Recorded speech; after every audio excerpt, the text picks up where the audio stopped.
여러분 안녕하세요. 오늘 우리가 살펴볼 텍스트 해설에서는 인류 역사상 진짜 가장 흥미롭고 극적인 순간 중 하나를 짚어보려고 합니다. 바로 창세기 11장입니다. 보통 바벨탑 사건으로만 많이들 알고 계시죠? 그런데 오늘 원문 자료를 쭉 따라가다 보면 이게 단순히 옛날 사람들이 높은 건물 짓다 망한 이야기가 아니라는 걸 알게 되실 겁니다. 이건 인류 전체의 거대한 실패에서 오직 믿음 하나로 움직이는 단 한 사람을 향한 하나님의 소명으로 초점이 완전히 이동하는 엄청난 전환점이거든요. 우주적인 스케일의 카메라 렌즈가 한 개인의 믿음 이야기로 확 줌인되는 놀라운 순간입니다. 자, 이 극적인 전환의 과정을 저와 함께 추적해 보시죠. 본격적으로 들어가기 전에 이런 질문 한번 던져볼게요. 대홍수 이후에 인류는 단 하나의 언어를 쓰면서 신할 평지에 모여 살았습니다. 솔직히 겉보기엔 정말 완벽한 조화와 평화의 시대 같잖아요. 소통의 장벽도 없고 다들 한마음 한뜻으로 똘똘 뭉쳐있고 말이죠. 근데 왜 이토록 완벽해 보이는 연합이 인류 역사상 가장 큰 타락과 혼란의 시작점이 되어버렸을까요? 진짜 아이러니하죠? 오늘 해설의 핵심이 바로 이 질문에 대한 답을 찾는 데 있습니다. 네, 첫 번째 파트입니다. 인류의 거대한 연합, 인간 중심 유토피아의 치명적 결함입니다. 신할 평지의 문명은 뛰어난 기술력에 엄청난 결속력까지 갖춘 그야말로 지상 최고의 유토피아 같았어요. 그런데 아주 치명적인 결함이 하나 있었습니다. 바로 그들의 중심에 가장 중요한 하나님이 쏙 빠져 있었다는 거죠. 자, 그럼 이 사람들이 구체적으로 뭘 잘못했는지 세 가지로 딱 정리해 보겠습니다. 첫째, 하나님을 의지하는 대신 자기들의 힘과 기술력만 믿고 하나님 없는 문명을 세우려 했습니다.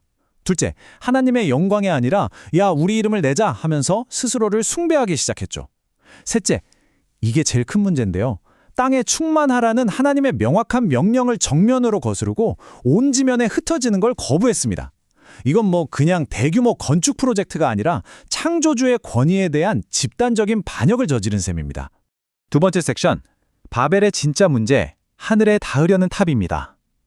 이제 이 인간들의 오만함이 말 그대로 하늘을 찌르는 절정의 장면으로 넘어가 볼까요? 이 탑은 단순한 건축물이 아니에요.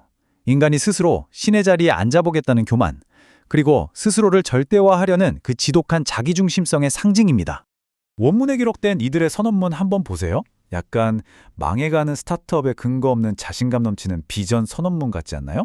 우리의 이름을 내고 흩어짐을 면하자. 여기에는 하나님이라는 단어가 들어갈 자리가 1도 없습니다. 오직 우리와 우리의 이름만 꽉 차 있죠. 인간이 스스로를 절대적인 존재로 만들려고 할 때 얼마나 무모하고 브레이크 없는 벤츠처럼 질주하는지 여실히 보여주는 문장입니다. 근데 여기서 이 텍스트가 주는 진짜 기가 막힌 아이러니가 등장합니다. 인간들은 지금 자기들 기술 총동원해서 와우, 우리 하늘에 닿는다 하면서 아등바등 최고 높이로 쌓아 올렸잖아요. 근데 원문 5절을 보면 여호와께서 내려오셨더라고 기록합니다. 하나님 입장에선 그 위대하다는 인간의 탑이 너무 작고 보잘것없어서 재래로 보려면 굳이 하늘에서 내려오셔야만 했다는 거예요. 우주의 창조주 앞에서 인간의 교만이 얼마나 뼈 때리게 초라한지 완벽하게 대비되는 진짜 멋진 장면입니다. 그래서 결국 이 사건은 역사에 바벨이라는 이름으로 남게 됩니다. 뜻은 혼잡이죠. 여기서 오해하시면 안 되는 게 하나님이 인간들 기술 발전하는 게 질투나서 언어를 섞으신 게 아니에요. 죄악이랑 교만이 이렇게 똘똘 뭉쳐서 연합해버리면 인류가 진짜 걷잡을 수 없는 더 큰 타락으로 가버리거든요. 그걸 막기 위한 하나님의 비상 개입이었습니다. 결국 하나님 빠진 인간의 연합은 100% 필연적인 혼란 엔딩이라는 걸 뼈저리게 보여주는 겁니다. 세 번째 포인트, 흩어짐에 담긴 하나님의 은혜입니다. 말이 안 통하니까 공사도 멈추고 사람들은 어쩔 수 없이 온 땅으로 뿔뿔이 흩어졌잖아요. 당사자들 입장에선 아, 망했다, 완전 저주받았네 했을 겁니다. 하지만 전체적인 맥락을 쫙 훑어보면 사실 이게 하나님의 큰 그림 안에서 이루어진 엄청난 은혜의 행위였습니다. 여기서 진짜 흥미로운 포인트가 뭐냐면요. 사람들은 어떻게든 한 곳에 뭉쳐서 자기들만의 제국을 짓고 싶어 했단 말이죠. 그런데 하나님은 그 인간의 반역과 언어의 혼란이라는 충격적인 방식을 통해서라도 결국엔 생육하고 번성하여 땅에 충만하라는 당신의 오리지널 플랜을 성취해내십니다. 인간의 얄팍한 꼼수 위에서 뛰노는 하나님의 이 광대한 스케일, 정말 대단하지 않나요? 자, 그럼 여기서 합리적인 의문이 하나 생깁니다. 바벨에서 온 인류가 흩어지는 이 엄청난 전 지구적 블록버스터급 사건이 빵 터졌는데 11장 후반부에 갑자기 뭐가 나오는지 아세요?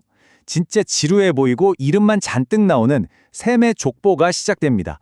아니, 이 스펙터클한 타이밍에 갑자기 분위기 싸해지게 웬 족보 타임일까요? 왜 이렇게 기록했을까요? 네 번째 섹션, 두 가지 길의 대조, 구원 역사의 전환점입니다. 방금 던진 질문의 답이 바로 여기 있습니다. 바벨탑 사건을 기점으로 하나님이 전략을 완전히 싹 바꾸신 거예요. 이제 스스로 신이 되겠다고 반역하는 인류 전체라는 말 안 듣는 그룹을 직접 다루시는 대신 조용하지만 확실한 단 한 사람의 믿음 계보를 픽해서 새 판을 짜시겠다는 선언인 거죠. 글로벌 스케일의 대실패를 뒤로하고 작은 믿음의 가문을 통해 새로운 구원의 길을 개척하기 시작하신 겁니다. 화면을 보시면 오늘 해설 전체를 관통하는 두 갈래 길이 극명하게 대조되죠. 오른쪽은 바벨 사람들이 고집했던 인간 중심 루트입니다. 교만하고 내 이름 챙기고 내 왕국 짓겠다고 뭉치는 길이죠. 반면에 왼쪽은 하나님이 새롭게 열어젖히신 하나님 중심의 길입니다. 순종과 믿음으로 가고 하나님의 영광을 구하면서 사명을 위해 쿨하게 흩어지는 삶. 11장은 우리한테 이 두 길을 딱 보여주고 극명한 신학적 차이를 짚어주는 겁니다. 다섯 번째, 한 사람, 아브라함의 등장입니다. 그 길고 지루해 보였던 족보 끝에 드디어 무대 중앙 조명이 한 가족, 바로 데라의 가족과 그의 아들 아브라함에게 쫙 맞춰집니다. 하나님 없이 높아지려 했던 인류 집단의 처참한 실패 직후에 하나님은 역사를 완전히 리셋할 주인공으로 갈대아 우르의 이 한 사람을 정확히 지목하신 거죠. 이들의 이동 경로를 한번 따라가 볼까요? 우상숭배로 핫했던 갈대아 우르를 떠나서 가나안으로 향하다가 하란에 잠깐 멈춰섭니다. 이 지점이 바로 창세기 11장이 딱 끝나는 곳이자 인류 역사상 제일 위대한 아브라함의 믿음 여정이 시작되는 12장의 완벽한 오프닝 무대 세팅입니다. 자기 이름 내겠다고 억척스럽게 성벽 쌓던 스토리는 끝이 나고 이제 부르심 하나만 믿고 모든 걸 버리고 떠나는 한 사람의 이야기가 시작될 준비를 마친 겁니다. 이제 마지막 여섯 번째 섹션, 오늘 우리의 삶은 입니다. 지금까지 수천 년 전 신할평지 이야기랑 옛날 사람 이주 경로를 실컷 떠들었는데 그래서 21세기를 사는 나랑 이게 대체 무슨 상관이냐 하실 수 있어요. 근데 잘 생각해보세요. 지금 우리는 더 높은 초고층 빌딩을 짓고 스마트폰이랑 인공지능으로 온 세상을 하나로 초연결하고 있잖아요. 어쩌면 기술의 껍데기만 바뀌었지 우리도 모르게 우리만의 최첨단 바벨탑을 열심히 쌓고 있는 건 아닐까요? 그래서 오늘 이 세 가지 포인트는 꼭 한번 내 삶에 던져보셨으면 좋겠습니다. 첫째, 여러분의 일상과 커리어에서 여러분은 진짜 누구의 이름을 빛내려고 아등바등하고 계신가요?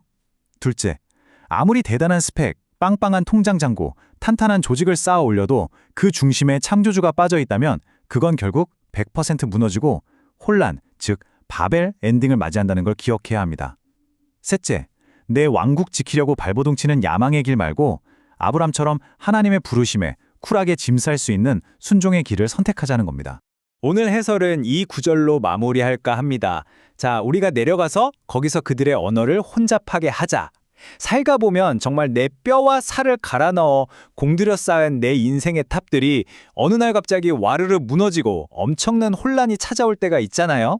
근데 어쩌면 그게 저주가 아니라 하나님 없는 헛된 성공에서 우리를 끄집어내시는 놀라운 은혜의 시작일지도 모릅니다. 여러분 인생에 지금 갑작스러운 흩어짐이나 혼란이 왔다면 혹시 그게 여러분을 새로운 아브람으로 부르시는 구원의 전환점은 아닐까요? 오늘 이 도발적이면서도 가슴 뛰는 질문 한번 깊이 생각해 보시길 바라면서 오늘 해설은 여기서 마치겠습니다. 들어주셔서 감사합니다.